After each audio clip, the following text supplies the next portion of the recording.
1 year after the world's worst oil spill, and BP is in trouble again. In Libya, where their $900 million deal with Gaddafi is in jeopardy, and in Russia, where its massive Arctic venture hangs in the balance. Tonight on Dispatches, we ask how BP operates. Does it get special treatment? Is BP too big to fail? We have to recognise that BP is of huge significance to the British economy and plays an enormous role in ensuring that we can enjoy the standard of living that we perhaps take for granted.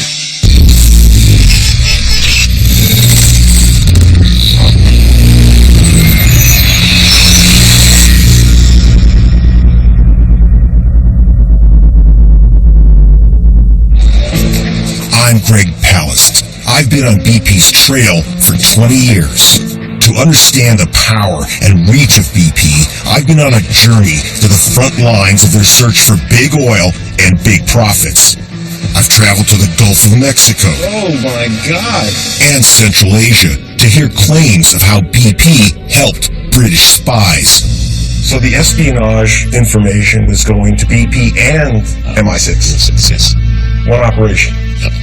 And what happens when you try to investigate the dictatorships they work with.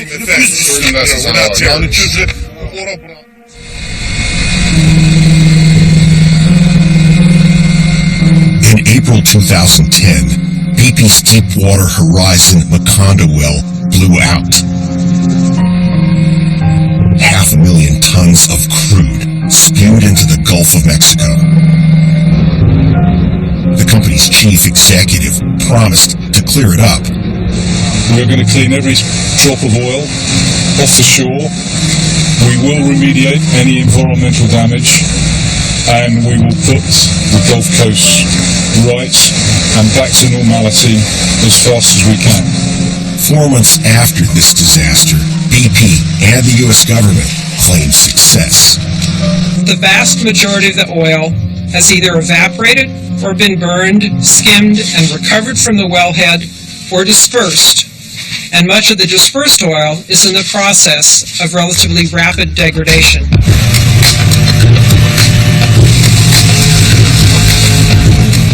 I wanted to find out if the largest oil spill in history really was history. Professor Rick Steiner, a marine biologist, has been monitoring the long-term impact of oil spills around the world for 30 years, from Nigeria to Alaska.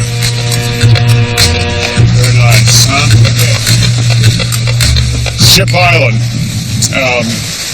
This is one of the barrier islands in the Gulf of Mexico, part of the National Seashore Complex here. We're about, 12 miles south of the Mississippi coast, right out in the Gulf of Mexico. By the way, how far are we from the deep water? I'd say we're about 80 miles, 90 miles, maybe even 100 miles from where the Macondo blowout was. Yeah.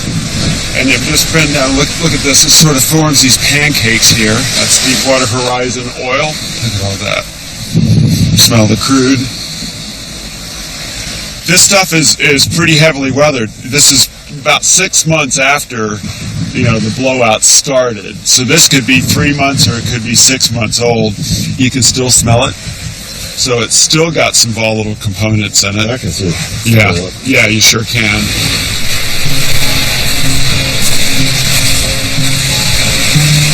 170 million gallons of oil poured out of the Macondo well. 11 rig workers died, and thousands of jobs in fishing and tourism were threatened along the Gulf Coast. Steiner said the crude hit at the most biologically sensitive time of year, spring. Over 50,000 birds were killed, and the reproductive cycles of entire species here threatened for the future.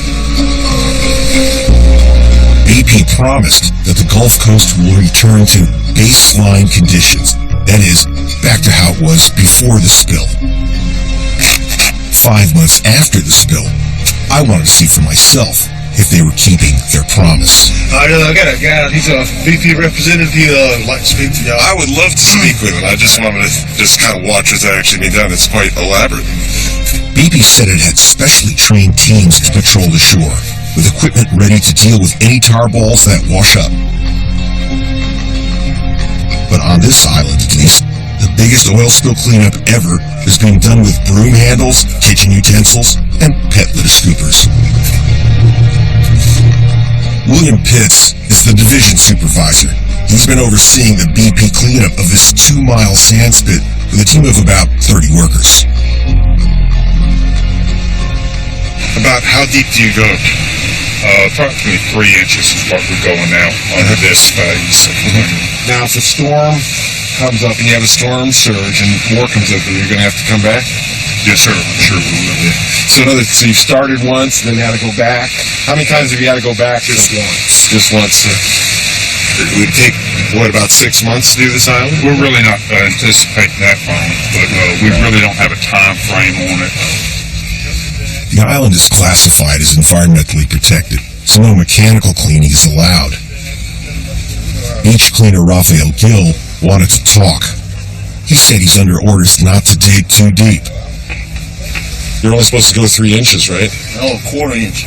I want you to do like this, skim the top. You ever dug down, see if there's more lower? Yeah, it is. I thought you're supposed to go down 3 inches, though. Huh? No, it's only a 1/4 inch. 1/4 inch. Yep. They don't want you digging. They don't want you digging. Can you go in the water and get the mats out so they don't wash up? No.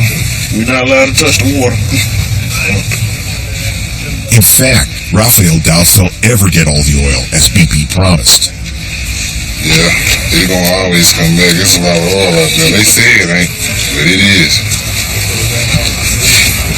'Cause I know we get 40, 50 pounds of oil every day, and we out here. Probably more than that.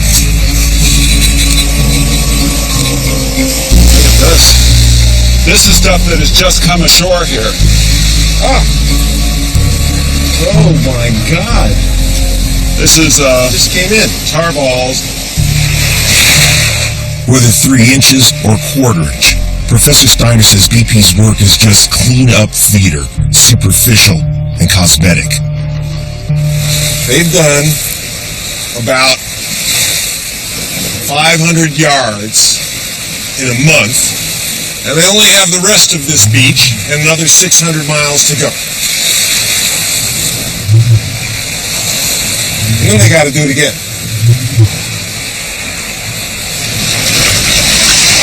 BP told us it is adhering to National Park Service guidelines to protect wildlife while facilitating maximum cleaning of the beaches. 60 years of oil and gas exploration has steadily eaten away at the coastline here, contributing to an even greater catastrophe.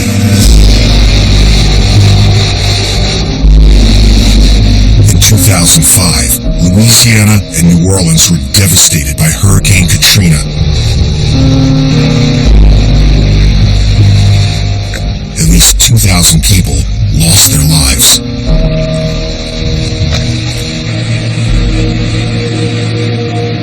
Hurricane expert Dr. Ivor Van Heerden makes a devastating claim that oil and gas drilling directly contributed to the destruction of the city. This is all that remains of Louisiana's wetland. Van Heerden says around half of this destruction is due to the drilling and dredging by BP and other oil and gas companies. Years ago, this land below was covered in thick cypress forests and home to large herds of cattle. Now, 300 acres of it vanishes every week. Back in New Orleans, Van Heerden took me to the lower 9th Ward, the district worst hit by Katrina. Water would have been higher than the tops of the roofs, so it would have Water been, was higher than the tops of these the water roofs. would have been higher than the lumbering up there. Exactly how does the oil industry rip up wetlands? I mean, they just stick a pipe, they just drill in it, right? Well, you've got this carpet of grass out there, the marshes, and they want to drill over here. In order to get there, they dredge a canal. And then they want to lay a pipeline, so then they dredge another canal to lay the pipeline. And then they want to go to another site. So they just kept dredging to wherever they wanted to go. And so as a result, we took this beautiful carpet, we starved it to death, and then we cut it up. We dissected it with 10,000 miles of canals. Over 10% of our surface area of our wetlands is canals. And that led to probably 50% of our land loss. Now BP and other companies have gone offshore, so that should protect the wetlands, right? That's good news for the wetlands, right? The aspects of offshore drilling that are important for coastal environments like Louisiana is you've got to have pipelines to bring the stuff ashore. So you still got to have canals cutting through your wetlands. So why should people give a damn about the wetlands? Because the ultimate protection for Louisiana from storm surges are our wetlands. Our marshes, a healthy marsh, will reduce the surge by 1 foot per mile.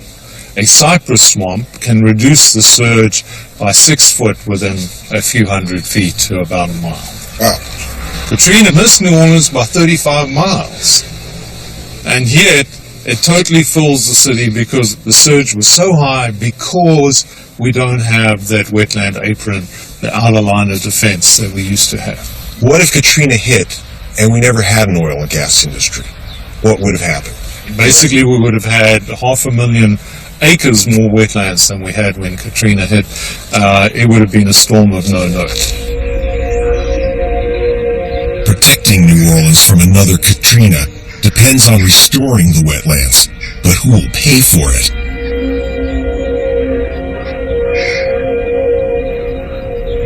In 2005, Louisiana's Supreme Court ruled that oil and gas companies like BP had no obligation to restore the marshlands damaged by their drilling.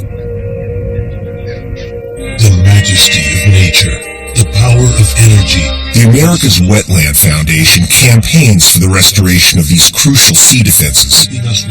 I took a look at one of its public service announcements. But America's energy coast is threatened. With each new storm, we lose valuable land and the ability to keep our energy supplies safe. Relying on foreign oil is too risky. Tell Washington to shore up America's energy coast. It fuels the nation. To me, this sounded more like a pitch for the oil lobby. I went to see their chairman, Louisiana banker King Milling, to find out more. How you doing? Mr. Milling, hi. Great pal, it's glad to meet you. How are you? Okay. Pretty good digs for an environmental group, I have to say. Milling blames the dangerous loss of wetlands mainly on decades of mismanagement of the Mississippi River. The Mississippi Path created this massive ecosystem, which we call America's wetland. What you can see in red and in orange is a reflection of what the loss of this area since 1930. It looks like it's going to disappear unless you do something. Precisely. You have broken the code. It's catastrophic. It is catastrophic. What is the contribution of the oil companies and oil drilling and operations to I was this? getting into that right now. In fact, this has been going on for 80 years.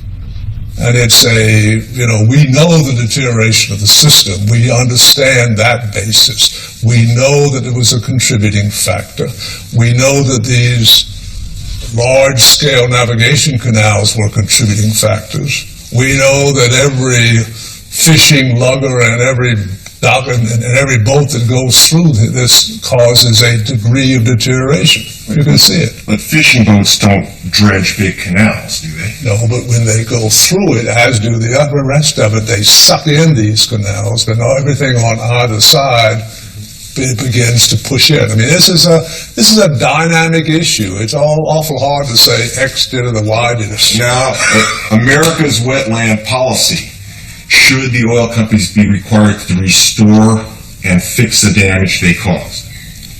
Our policy has been, first back off for a minute. Let's understand what the America's wetland is, okay? Because I don't think you have a clue.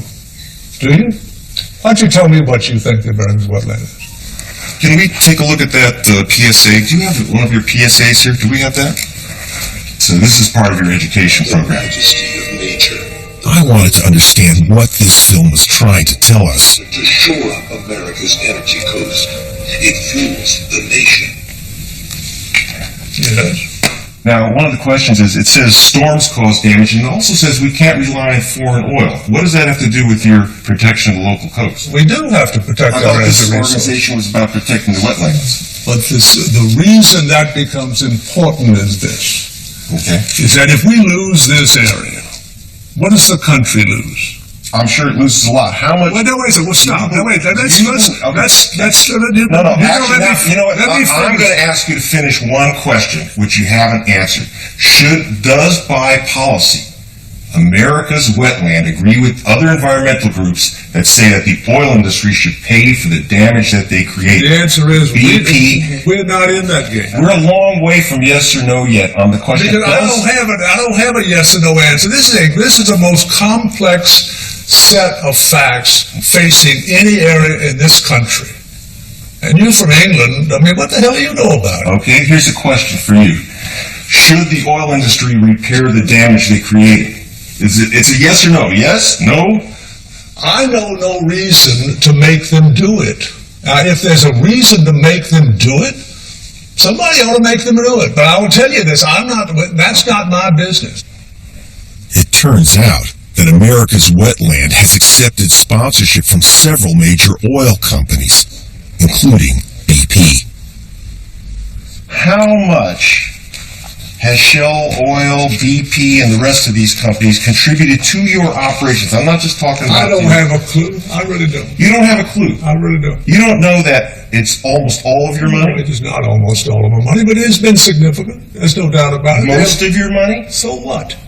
Wait, was that a yes or no? Most of your money? I would say most, but I don't know. You would say most. Yeah. Okay, yeah. I'll tell you what. Actually, you can't. Stop. Look. We're through with this. You have a degree. Would you all do me a favor? Pick this up and get out of here. Yes, sir. Later, we discovered that King Milling was part of the Louisiana governor's delegation to Washington that lobbied successfully for an early lifting of the post-blowout ban on deep-water drilling. Their blowout in the Gulf of Mexico doesn't seem to have got in BP's way at all. Next on Dispatches, our journey takes us to the Arctic, the last wilderness on Earth and site of BP's next target. The Arctic is BP's final frontier.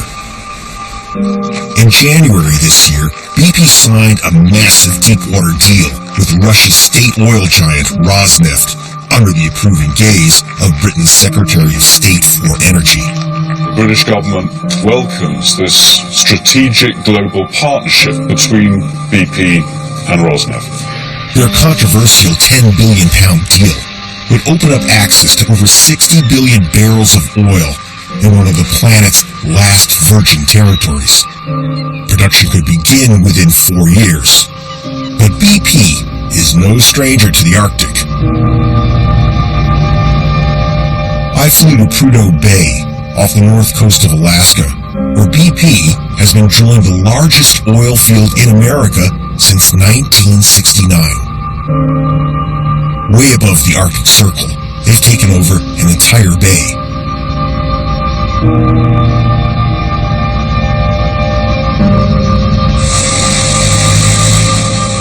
Their current and planned operations here are crucial to the company's future.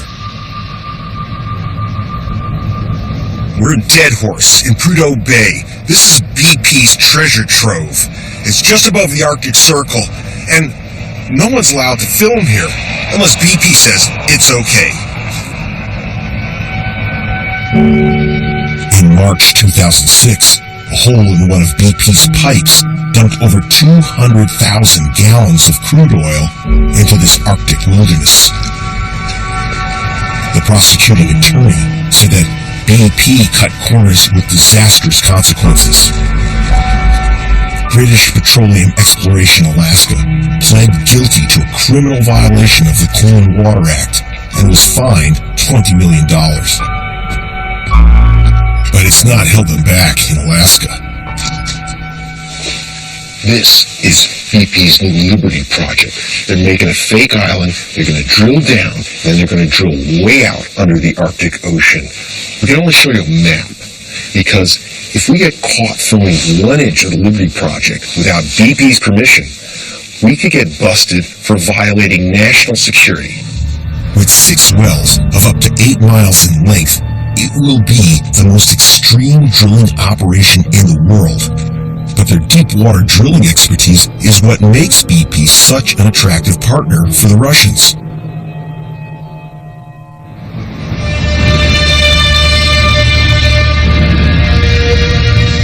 BP in Alaska has the state government right behind it. It recently slashed taxes on oil production. Almost half the state's income is from the oil industry. With such enthusiastic backing, there's little to stand in BP's way. This is the last place on Earth. There's nothing between us and Norway except what's underneath. The oil that BP wants. A local Inupiat leader took us to a remote sandbar in the Beaufort Sea.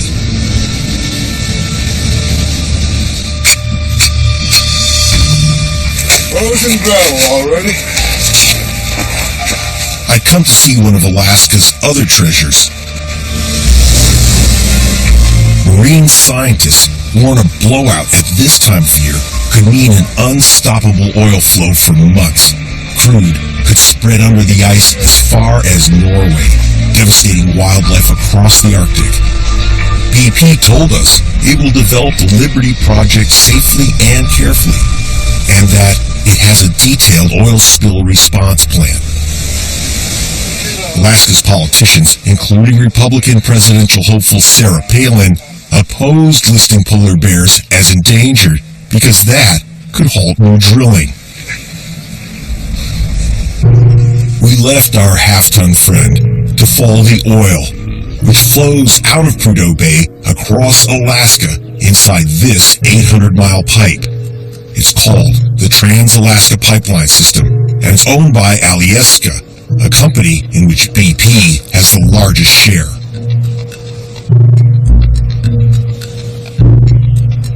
The pipe ends here at the port of Valdez. In 1989, the once pristine waters of this inlet were poisoned by 11 million gallons of oil spilled from the tanker the Exxon Valdez. The oil was from Prudhoe Bay.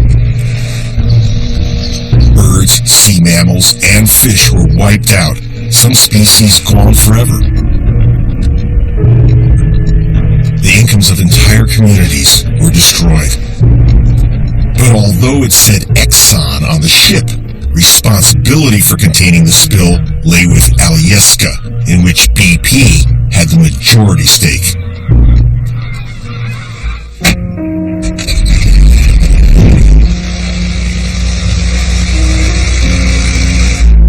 For the last 2 decades, Dave Jonka has been monitoring spilled Valdez oil for the Prince William Sound Science Center and the Alaska Attorney General. Dave flew me over to where the Exxon Valdez struck Bly Reef, and then down to Knight Island and Death Marsh.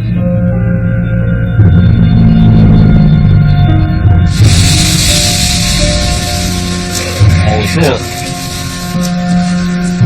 Alyeska's response to the Exxon Valdez spill was so slow that 1,300 miles of shoreline was oiled. They didn't have the equipment or personnel on site to deal with the 11 million gallons of crude floating across the Prince William Sound. But within days of the spill, Alyeska said it thought its people had done an excellent job. So here, I'm just kind of poking my fingers into this. That all looks black, especially with this rainy day, but using some clean water here to wash the dirt off. And then the stuff that doesn't wash off, it is very sticky. And as you let this set, you can start to see all these areas start to leach out the sheen.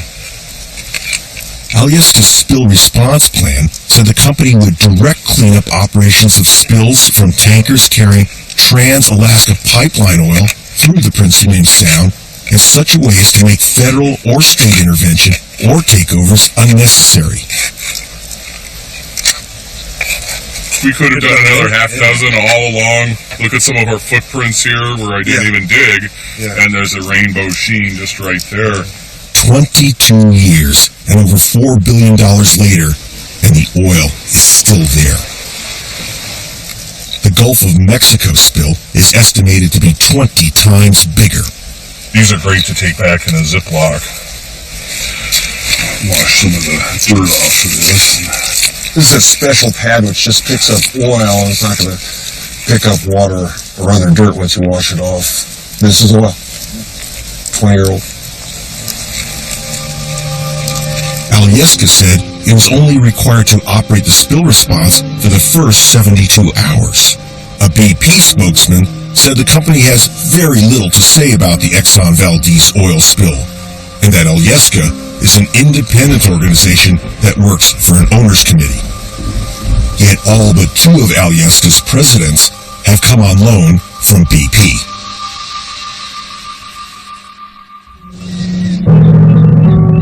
Along the coast, I met up with Dan Lawn, a man who was, for years, responsible for monitoring the Alaska pipeline and oil shipping for the state of Alaska. Lawn drove me along a snaking 400-mile section of the pipe. In the last 5 years alone, over 220,000 gallons of oil have been spilled from this pipeline. Sections of the pipe are undergoing maintenance near the salmon-rich Copper River.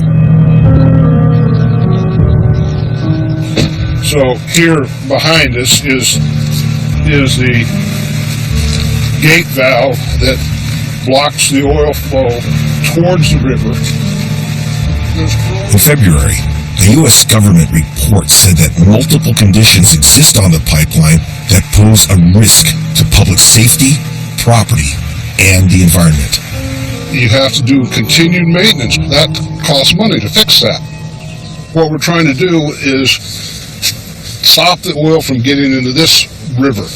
Copper River is where the most expensive salmon from Alaska and in the world come from. And the rivers flow so fast, you couldn't pick up any oil if you spilled it. So you can't afford to spill it. Alyeska contests the government report and told dispatches that they carry out a thorough inspection of the pipeline every 3 years, which exceeds the regulatory requirements. In Prudhoe Bay, BP should have been monitoring its pipes with a piece of equipment called a PIG, a pipeline inspection gauge, a device that travels inside the pipes. A software engineer who wrote programs for the pigs used in high-risk areas agreed to talk. Scared of upsetting the oil industry, he would only speak to me anonymously. PIGs are pipeline inspection devices, and they're electronic devices with feelers on the sides like this that run through the pipeline and can detect corrosion damage or dents by these feelers being moved like that. So it gets sent through and it records all this data and accumulates it. You have to take the PIG data and compare it against what the regulations are for running that particular kind of pipeline. So for example, if there's corrosion damage in natural gas line and there's a risk of explosion, it's less of a risk if it's out in an open field or if it's in a downtown area. So the PIG data has to be run against these regulations and these standards in order to correctly calculate the risk. But is there classification for environmentally sensitive areas? No. The regulations do not cover environmental, any sort of environmental impact. And these regulations are freely available on the internet and public for anyone to see. What they concern themselves with is human activity. So, just to give a brief overview of the regulations, the lower classification covers open areas where there isn't much human activity. But if it's in the Arctic and there's just a few Eskimo out there and some caribou, it's not considered a high risk, even if the pipeline has corrosion. So we had those pipe breaks in Prudhoe Bay and on the gathering lines of BP, and they could have been caught by the pigs. Is that the idea? Corrosion, dents, damage could have been identified if pigs run through the pipeline. But in running the pigs through these areas of the pipeline, it directly impacts the revenue and the amount of product that they can deliver.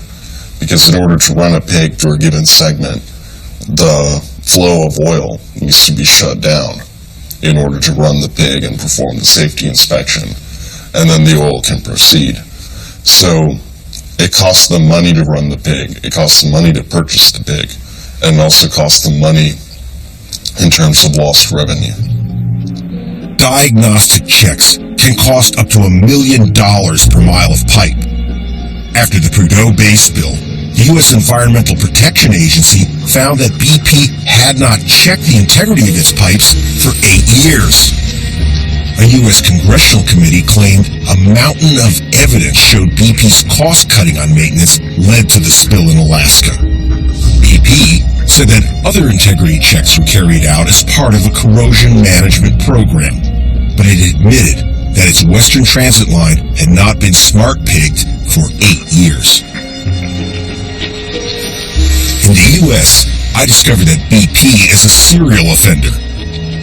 But thanks to powerful friends like America's Wetland and Alaska politicians, their progress hasn't been interrupted. The deepwater ban has been lifted, and the Arctic is open for business. I wanted to know how they operated where no one was looking or was able to look, where oil was even more mixed up with power and politics. We're crossing the fence. This is Azerbaijan, a police state in Central Asia, known in the oil business as the Wild East. It may look like a wasteland, but it's what's underneath the ground that has brought Western investors flocking into the country. Prince Andrew, senior with the president's wife and daughter, has made multiple trips to the country in his role as Britain's ambassador for international trade and investment. BP is the largest foreign investor. A third of the country's oil revenue is generated by the company. Their terminal here pumps nearly 1 million barrels of oil a day along a 1,000-mile pipe to the west. Like in Alaska, the pipeline is run by an operating company in which BP has the largest share.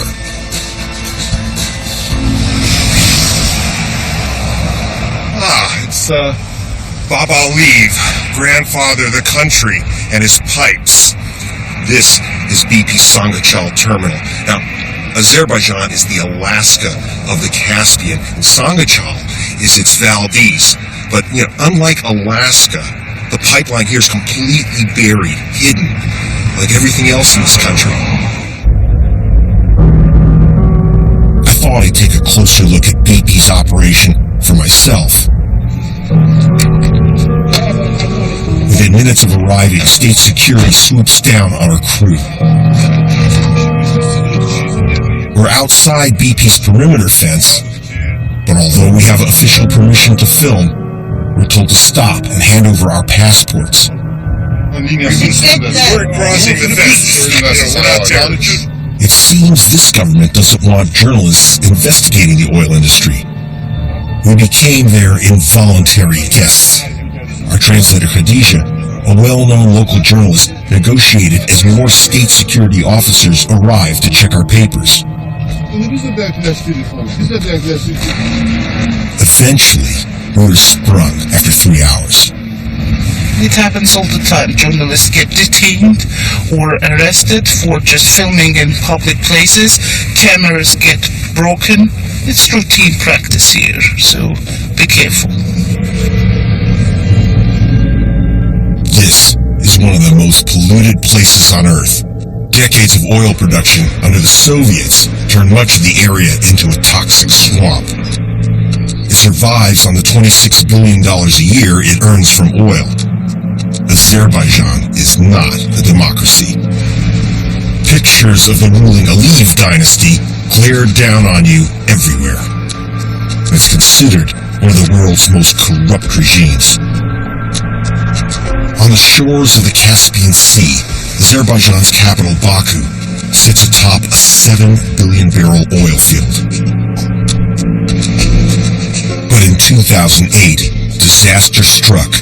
A major blowout crippled BP's Caspian operation. Over 200 workers were evacuated. It was only by chance that the gas did not ignite like it did in the Gulf of Mexico 17 months later. BP described the incident as a gas leak and was vague about what had happened. Azerbaijan's repressive regime makes reporting on BP's blowout almost impossible. The company has not released its own internal report on the accident and has never publicly admitted there was a blowout. BP told us that safety systems in place work correctly and that it has shared the findings of its investigation into the incident with the Azerbaijan government, regulators, and partners. The country's ruling Aliyev family took power after a coup in 1993. Azerbaijan had been enjoying its first democratic government, but it was weak and unsupported by the West. Heydar Aliyev, the former Soviet KGB chief, quickly asserted a brutal authority. His rise to power might not have been good for democracy in the Caspian, but it worked out well for BP. A former political advisor to BP in Azerbaijan, now based in Berlin, has agreed to speak exclusively to Dispatches. He believes the company's success there was thanks to the stability imposed by Aliyev. A conservative MP at the time, Harold Ellison, has also worked for MI6.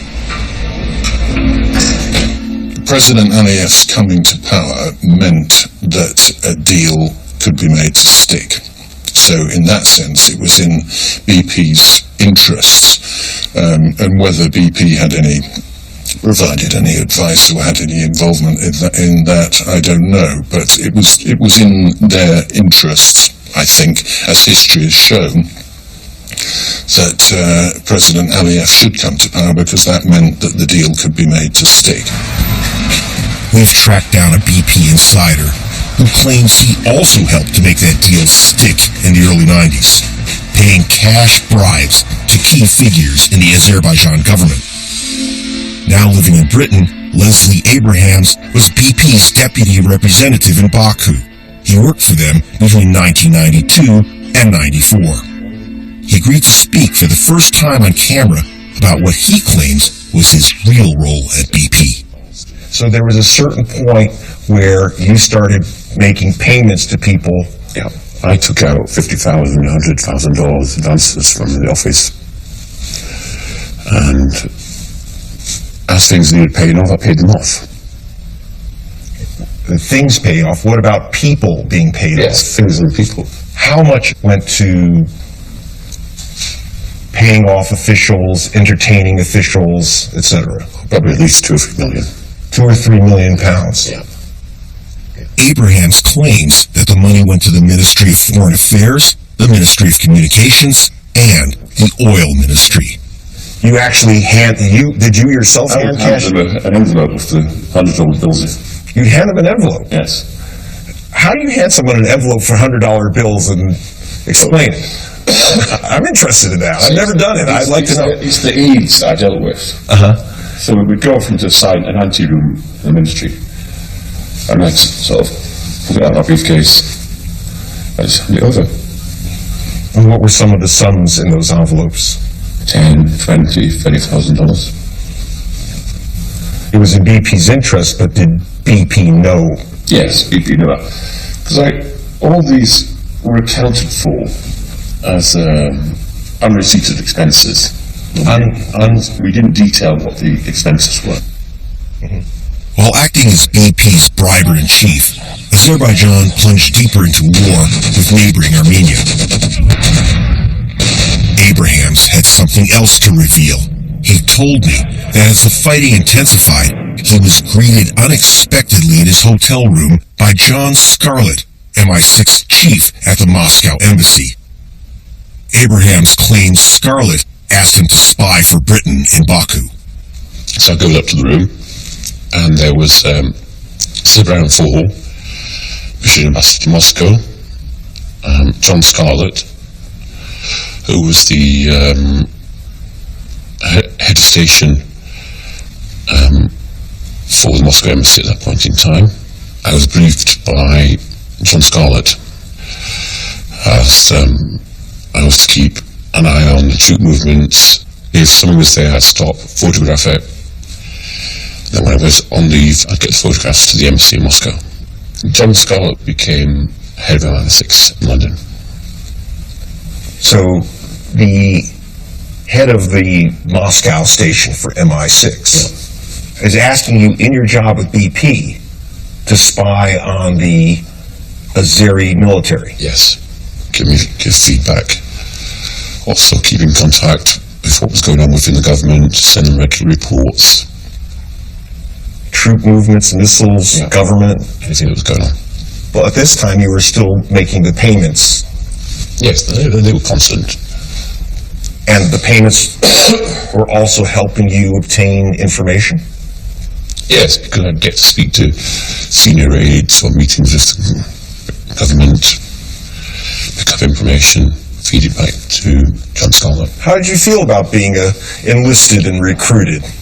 BP was so closely linked with the government that it was almost expected of you.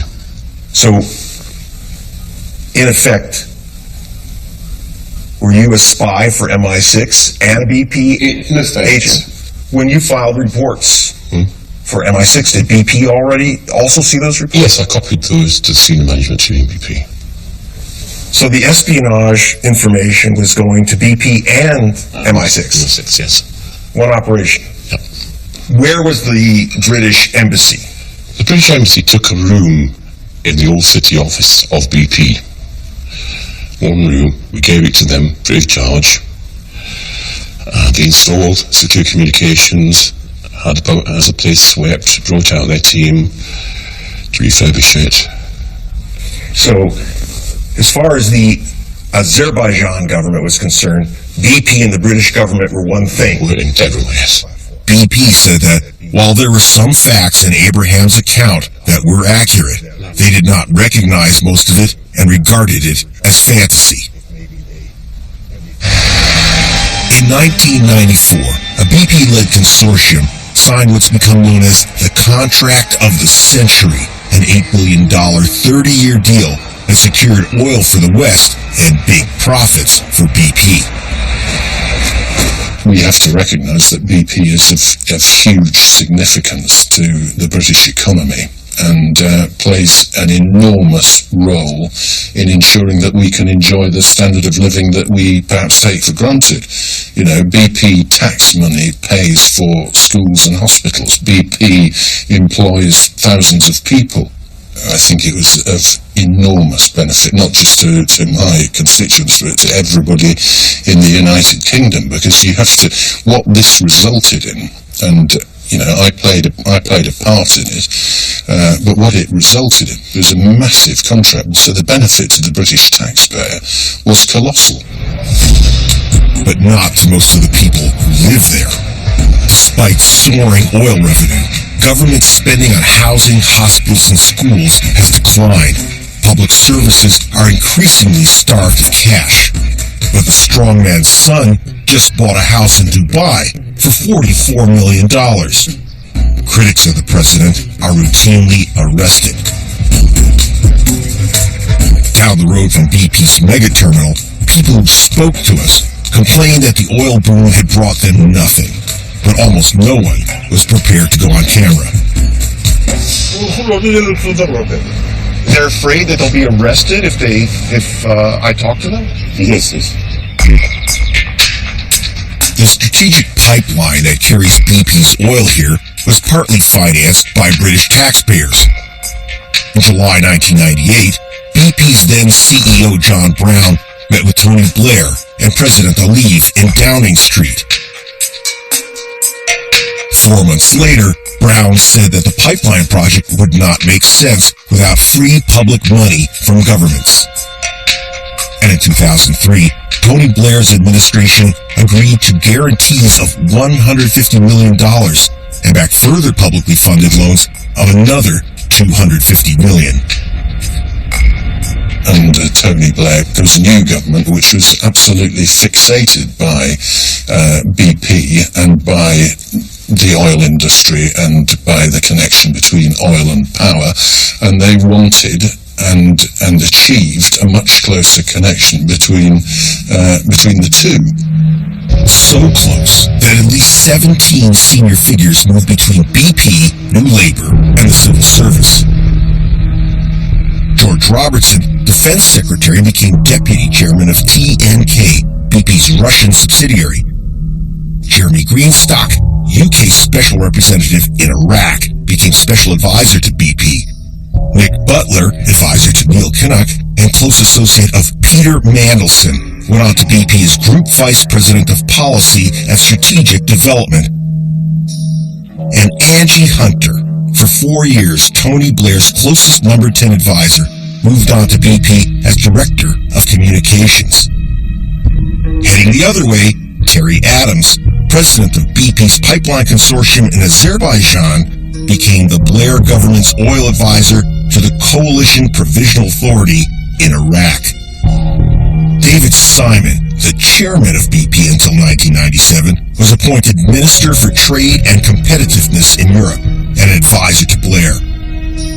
And Martin Bryant, BP Chief Operating Officer, moved to the Home Office as Director of Strategy. But it was in Libya where Tony Blair encountered perhaps the most significant player, Mark Allen, MI6's head of the Middle East and Africa. Allen successfully brokered talks between Blair and Gaddafi that led to another massive BP oil deal. And then he joined BP as a special advisor.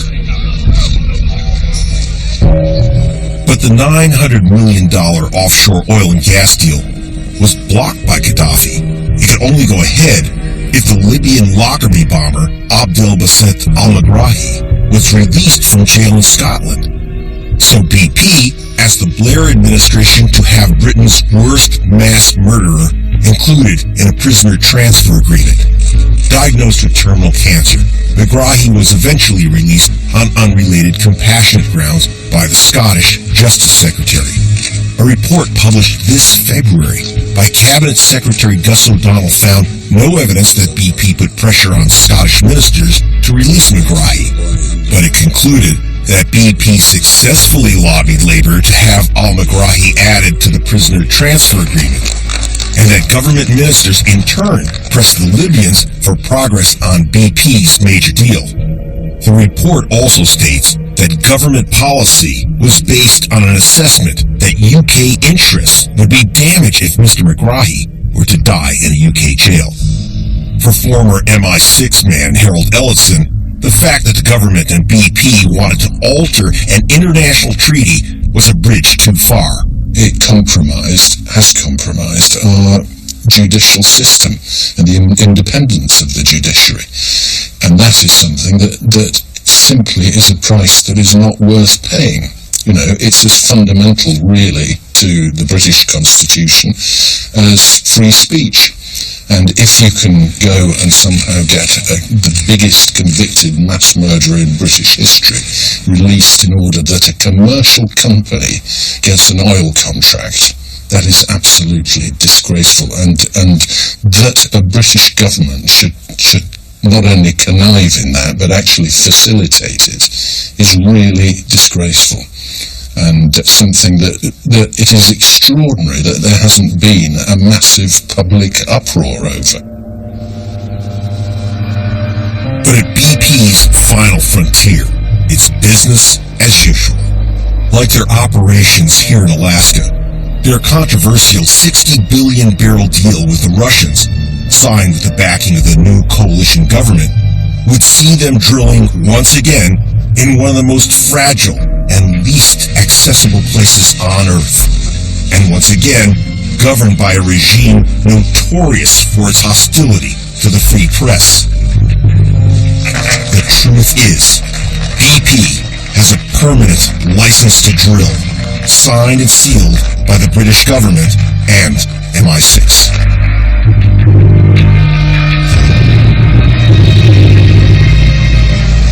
Well, next up tonight on 4, one born every minute, and hopefully we'll be toasting the safe arrival of triplets. Straight after from 10, typical Heston Blumenthal fare, an edible house for Pud. It's the stuff of fairy tales.